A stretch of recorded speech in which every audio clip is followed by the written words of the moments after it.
Good morning. Or maybe it's still evening. I was just kidding you. So don't throw anything, but if you have any questions, I'd be happy to answer them. Hey, Bob, my question just goes to what I was asking Stephen about is that what do you tell your officials in terms of, we don't see a whole lot of 10-10 rounds in this sport. Those first two rounds were very slow, as I think anybody would agree upon. When there's very little action like that, what do you tell your judges in terms of, does a 10-10 round exist or not? I'm not used to this microphone, so I apologize. 10-10 rounds are an anomaly. We have a pre-fight meeting with our judges before every fight. And a matter of fact, this very subject did come up. And the judges in this particular fight were some of the best judges in MMA, Derek Clary, Sal D'Amato, and Chris Lee. You should be able, if you're a top-notch A-plus judge, you should be able to discern through the scoring criteria who wins a fight, even if it's razor thin.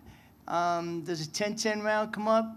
Yes, but in the 3 years that almost 3 years I've been the executive director, we have not had a 10-10 round.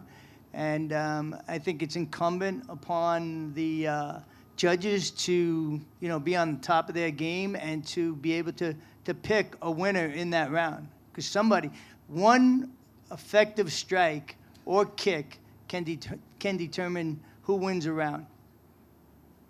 It's kind of the long answer, but. Oh, thank you. My pleasure. Hi, Mr. Bennett. How are you? Very good, Ariel. Yourself? I'm good, thanks. Is there a particular reason why you came to the press conference, or are you just here to field questions? No, out of respect to the promoters, I usually show up at press conferences, and then I got a couple of texts, so I thought after we just finished conducting our debriefing, I'd come up in the event that anybody had some questions or concerns.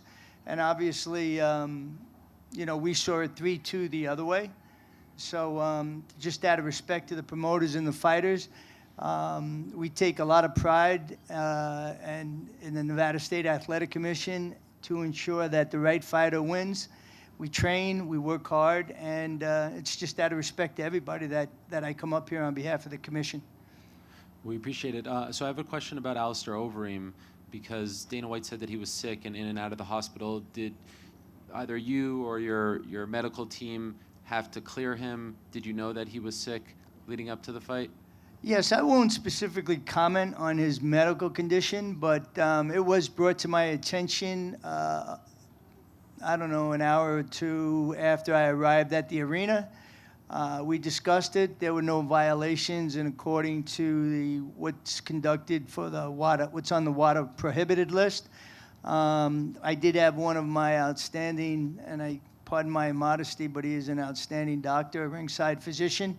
He did go ahead and consult with the fighter, and he was fit and ready to go, which was evident by his performance tonight. And I just had two other questions. Please. After the weigh-ins yesterday, there was some talk that they were trying to keep Ferguson on the card against Michael Johnson. How would that have worked if we were past the 2-hour weigh-in window, 9 to 11 a.m.? How would he have been allowed to compete if a deal was struck? Well, first of all, we like to have all the medicals in 48 hours before the fight, before the event. However, if that doesn't work out because somebody has some challenges, we work with the promoter to try and accommodate them. I can tell you on a smaller, I'm digressing a little, but I am answering your question. On a boxing show with a much smaller promoter, we even let a guy weigh in to get him on the card so he could fight, and then we had him go see a neurologist with his images and to make sure we could clear him.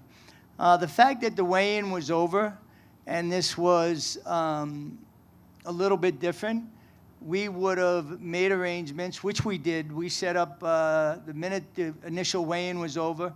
We had a security person on the scale for the weights and measures to make sure nobody played any games with the scale. had them maintain a surveillance log, and we were actually going to weigh him in. However, the UFC wanted to actually, if that fight came to fruition, if he would have been in a ceremonial weigh-in, then I either would have weighed him after that with inspectors and then would have invited the press, so there was full transparency there, or we would have weighed him in before the ceremonial weigh-in. And that's just out of respect to the sport, the fighter, and actually to Ferguson. He trained real hard.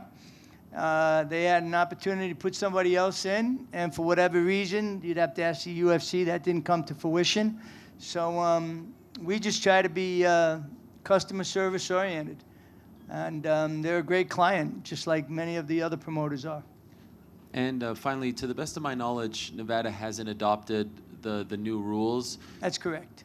Could you explain why, and do you think that in 2017 that time will come? Yes, that will definitely come. That's a decision that is made by the commissioners, not by myself, but I have the information to give to them, and it's really based on, to make a long story short, how the state works. So after once the new fiscal year starts, July 1st of 2018, we will have it'll take place in a commission meeting, and those new rules will be provided to the commissioners for them to either rule in favor of them or not, or in part of them or not, to include a down fighter. And just for your edification, before every fight, MMA fight, we let them know that we didn't adopt those rules yet. And in the pre-fight instructions given by the referees, the fighters are aware of that.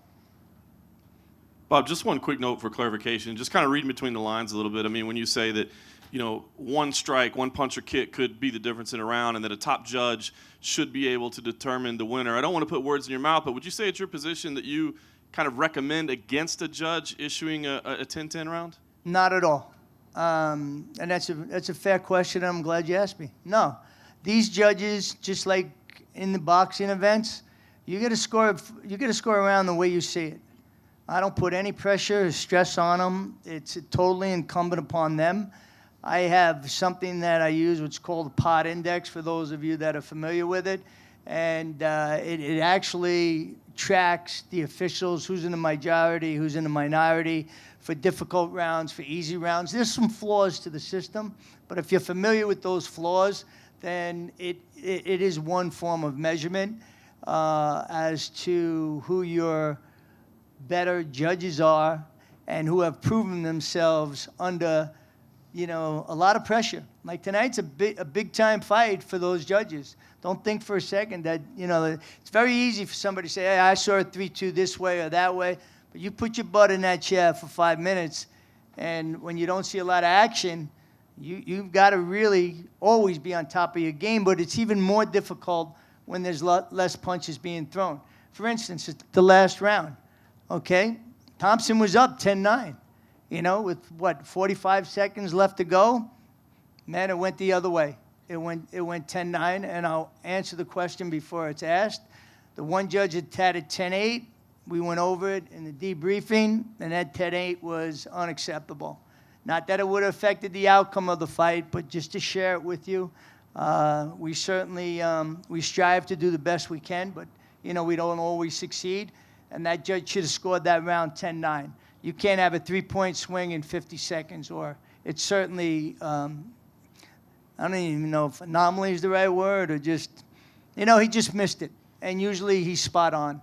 But thank God it didn't affect the overall outcome of the fight. And in our opinion, which we do for a living, and we don't have a vested interest in who wins or loses, we had Mr. Woodley winning 3-2. Thank you. It's my pleasure.